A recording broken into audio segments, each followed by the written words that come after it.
Je suis contre Eto'o. Moi, Niemek. Et il n'arrivera pas un jour où je vais me dédire. Donc, je ne discute pas d'Eto'o avec les gens qui se dédisent. Ça, il faut on pose. C'est ça la crédibilité.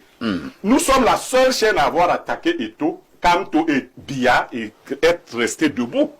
C'est parce que nous sommes crédibles. Sam, si on te met ici, tu vas tuer la chaîne. Moi, c'est ça, il faut ça, je sais pas. Je voulais pas parler de ça, il faut même pas rentrer dans les détails. Parce que, bon, tu as la volubilité dans l'expression. Mais tu as quelle crédibilité? Donc, si tu n'avais pas parlé de la crédibilité de la chaîne, je ne t'aurais pas répondu.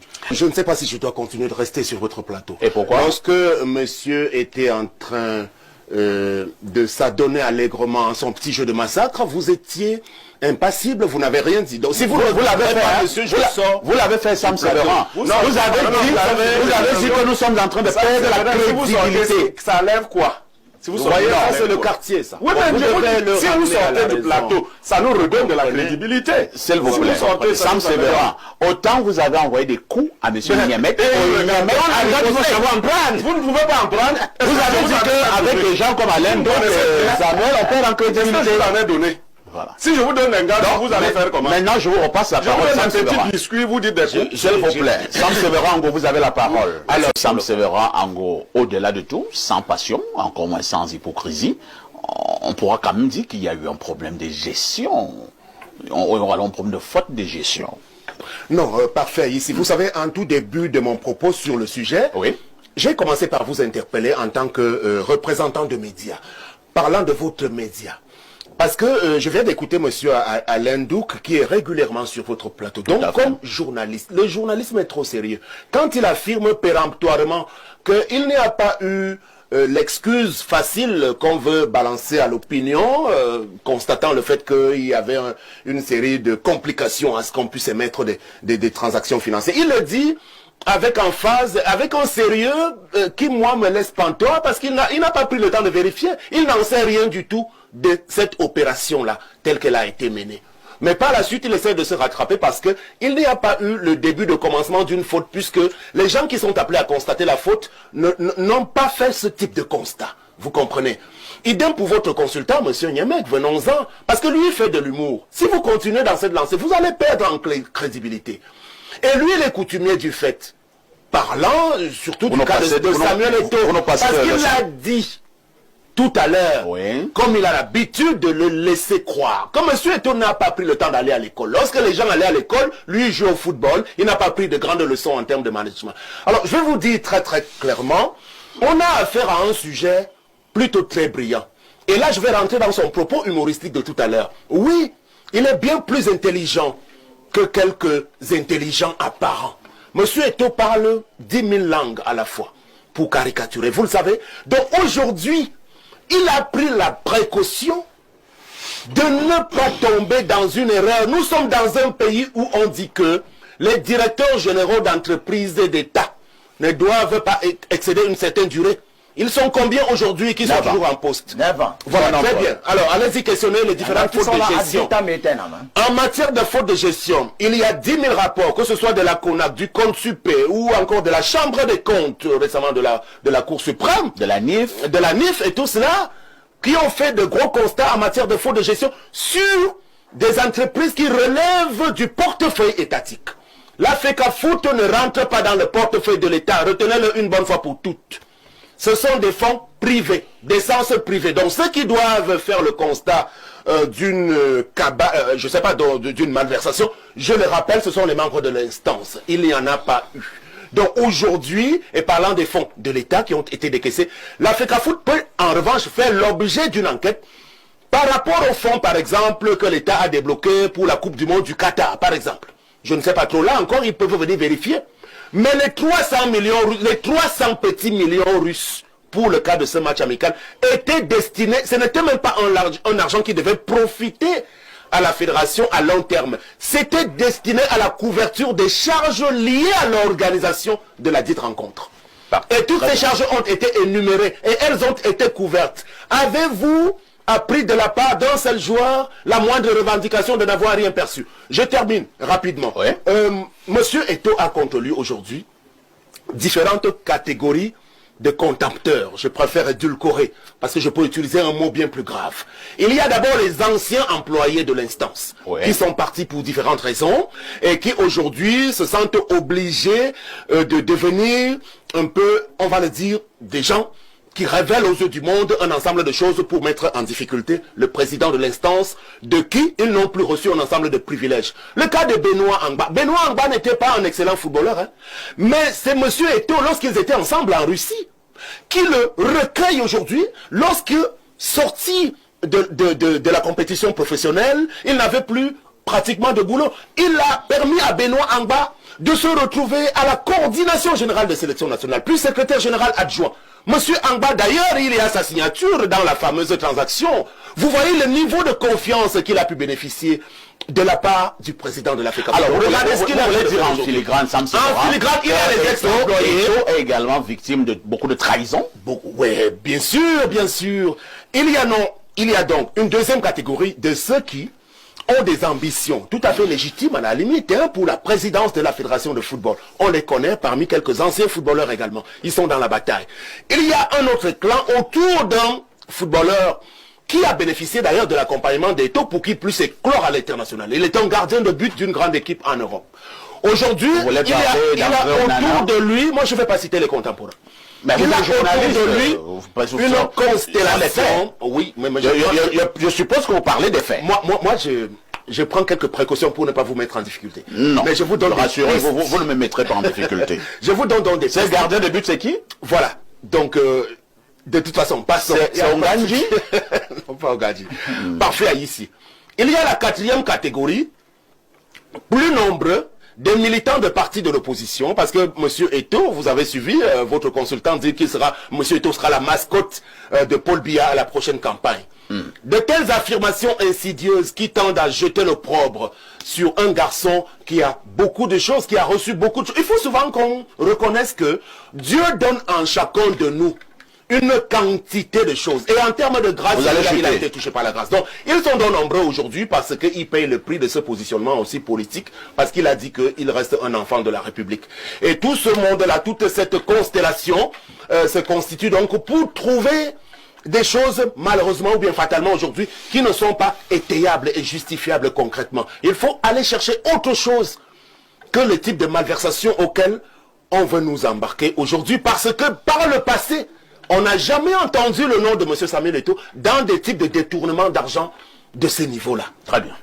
Pierre Blériot, Onyemek, Sam Severa pensent qu'ils sont nombreux. Il y a plusieurs catégories de personnes qui sont contre Eto'o, des anciens employés, tout ceci.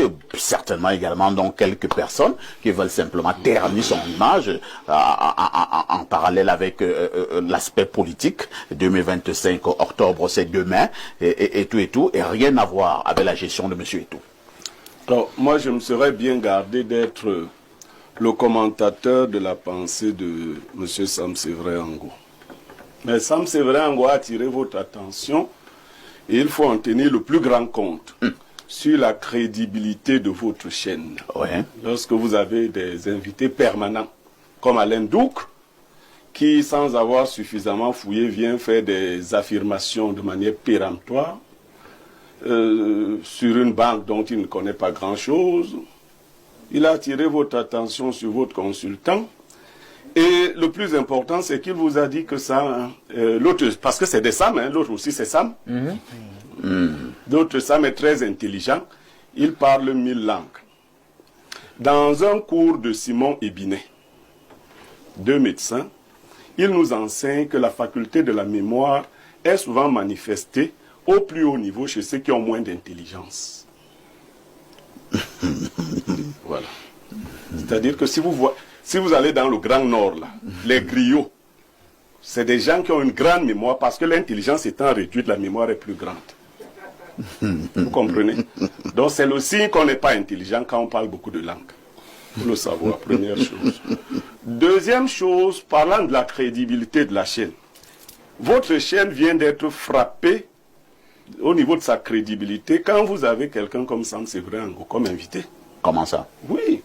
Sam Severa Ango, dont je ne voulais pas parler, est la manifestation des gens qui enlèvent la crédibilité aux chaînes.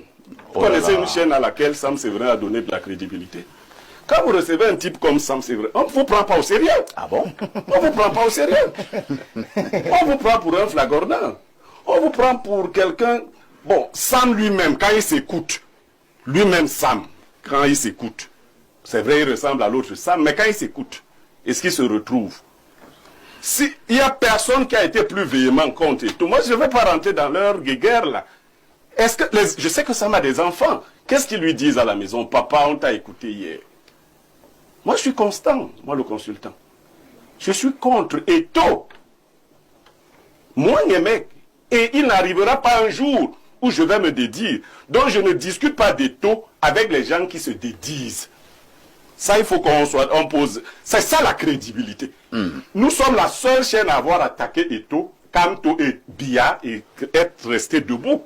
C'est parce que nous sommes crédibles. Sam, si on te met ici, tu vas tuer la chaîne.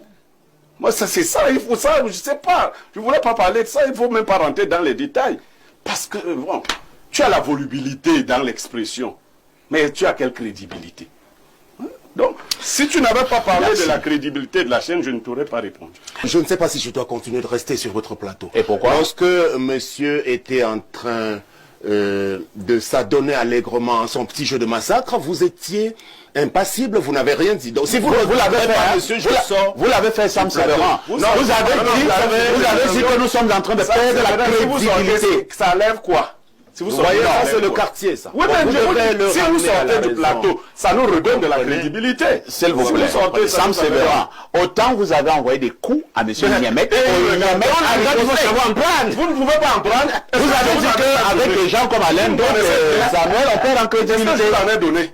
Voilà. Si je vous donne un gars, vous allez faire comment? Maintenant, je vous repasse la parole. Je vous donne un petit biscuit, vous dites des coups. S'il vous plaît. Sam Séverin, vous avez la parole. Alors, ce petit jeu, je vais sortir. Vous sortez ça. Alors, je pense vraiment qu'on était en pleine civilisation. Non, on est dans la brousse. Mais en réalité, on fait comment avec les femmes pour finalement, je suis ici, je n'ai pas choisi d'être là. Je pense que j'ai reçu une invitation, non? S'il vous plaît. S'il vous plaît. Donc, vous devez dire à vos téléspectateurs que quoi? Ils vous vous avez choisi pas une querelle entre Niamek Attendez un peu. Attendez d'abord. Attendez. Je reprends la parole. Nous sommes ici ce matin parce qu'il y a une situation qui se passe à la FECAFOOT. Voilà, si vous lisez bien le thème. J'ai parlé de soupçons de détournement. Voilà, FECAFOOT. Eto'o sur le banc des accusés a mis un gros point d'interrogation. Cela signifie qu'il y a des choses à éclairer, parce que les téléspectateurs ont le droit de savoir. Je ne vous ai pas fait venir ici ce matin pour que vous livrez à un combat d'hommes. Nous sommes là sur le champ de l'explication au niveau des arguments, parce que les téléspectateurs doivent savoir. Et voilà pourquoi moi, je vous repasse la parole, monsieur Ango, parce que monsieur est revenu sur les mécanismes sur le plan financier, les transactions bancaires. Monsieur Haïssi, vous avez donc la réputation d'être un sac de modérateur. Tout à fait. Sachez-le rester. Ne faites pas ce que vous faites là. Oh là là. Vous ne pouvez pas passer sur le fait que monsieur a évoqué... Mais c'est vous qui m'avez évoqué. Vous m'avez évoqué le premier. Moi, je ne savais même pas où vous étiez. Monsieur, alors, la seule chose que j'entendais de vous, c'est que vous appelez Sam comme l'autre Sam et que vous avez les mêmes méthodes. C'est ce que je savais. Est-ce que j'avais parlé de vous? Très très bas. Alors, mais je vois là où vous êtes. En fait, vous êtes pas à la parole. Oui, si vous voulez vous adresser. Vous êtes constant. Monsieur Niamek, vous êtes constant dans la bêtise et l'ignominie. Vous n'avez pas à être à la télévision. Vous avouez votre haine viscérale contre un personnage public qui représente beaucoup de choses. C'est quoi la bêtise? De façon véritablement criante. Et moi, je continue de le dire. Ce n'est pas honorable pour la télévision camerounaise. Tu as déjà fabriqué la télévision publiquement. Alors, pour votre gouvernement, je le dis dans l'intention des téléspectateurs, à la création de cette chaîne, j'étais parti pour la diriger. Et vous l'avez posé à quel niveau? Monsieur, et vous l'avez posé à quel niveau? Ça montre que vous n'étiez rien. Non, non, non. Monsieur, vous avez fait pourquoi et je sais ce qu'il a dit. S'il vous plaît. Non, s'il vous plaît. Ne méritez pas. Comment faire pour être avec vous, comprenez? Qui vit même avec vous? Vous êtes dans la bêtise complètement. C'est quoi la bêtise? Et vous vous en gargarisez. C'est quoi la bêtise? Vous pouvez définir. Est-ce que nous pouvons revenir au débat? Est-ce que nous pouvons laisser les problèmes d'hommes? Nous sommes déjà hors sujet. Et monsieur Niamek, monsieur Arnaud, c'était à vous de recadrer, de le monsieur. Vous comprenez? Monsieur Ango, est-ce que vous pouvez reprendre la parole et revenir? Monsieur Ango, est-ce que vous pouvez complètement le quartier? Est-ce que vous pouvez reprendre la parole et revenir à la FECAFO, donc à la problématique de ce matin? Bon, alors, moi je ne sais pas si je peux parler des choses sérieuses dans une ambiance électrique où je suis disqualifié à être sur votre plateau. Donc c'est à vous de me dire si je suis qualifié à être là pour continuer de vous parler êtes du qualifié. sujet. Vous êtes qualifié. La preuve, voilà. Vous avez été invité. Ok, très bien. Donc, maintenant, vous me demandez très clairement si je suis d'accord avec ce qu'il a indiqué. Oui. Les justifications qu'il a apportées, il ne les a pas étayées de choses intelligibles au niveau de la vérification des documents. Vous comprenez? Et c'est pour cela que je vais continuer mon énumération des raisons fondamentales pour lesquelles le timing choisi est proprement dans la ligne de mire de ceux qui aujourd'hui ont choisi de déstabiliser l'équipe actuelle à la Fédération de football, en commençant par son président. Nous sommes en plein là-dedans, parce qu'on doit bien comprendre la situation dans laquelle nous évoluons quand on traite une actualité comme celle-là. Vous voyez un peu. Donc maintenant, il s'agit d'aller questionner en interne les auditeurs, ceux qui sont habilités à pratiquer les vérifications sur la conformité des transactions qui ont été menées. Et si les charges qui ont été finalement alignées et adossées sur l'organisation de ce match amical Russie-Cameroun ont bel et bien été couvertes. Là est toute la problématique. Maintenant, on peut aller au deuxième niveau de l'analyse. Et c'est pour cela que nous sommes en train de questionner les sous-entendus. Mais l'élection à la Fédération camerounaise de football, elle aura lieu en fin d'année. Et aujourd'hui, il n'est pas possible et loisible d'affirmer ouvertement que si on a commencé à avoir telle attitude, on n'est pas obligé de changer. Très bien. Vous comprenez? D'accord. Les positions évoluent, nous sommes dans un environnement fluctuant. Dans le monde, les situations évoluent. On n'est pas obligé de rester statique véritablement si on a pris la raison de comprendre qu'on s'est trompé à un moment donné. Alors, nous allons en plus 32. Hein. C'est un message qui nous vient de la Belgique. Bonjour, dites à M. Niemek que l'intelligence n'a rien à voir avec les études. C'est une faculté naturelle que les études peuvent relever, mais l'école ne donne pas l'intelligence. Autre message ce matin, nous prenons rapidement celui-ci. Alors, que dit ces téléspectateurs? Nous allons rattraper ce message. Hein. Alors... allons-y.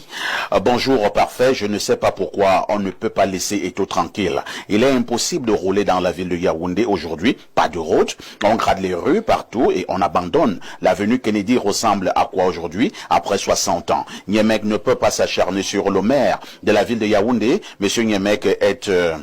non, ça ce sont des insultes. Mais qu'est-ce que ces insultes me font? Des 38 ans. J'ai 15 enfants. Les insultes me font.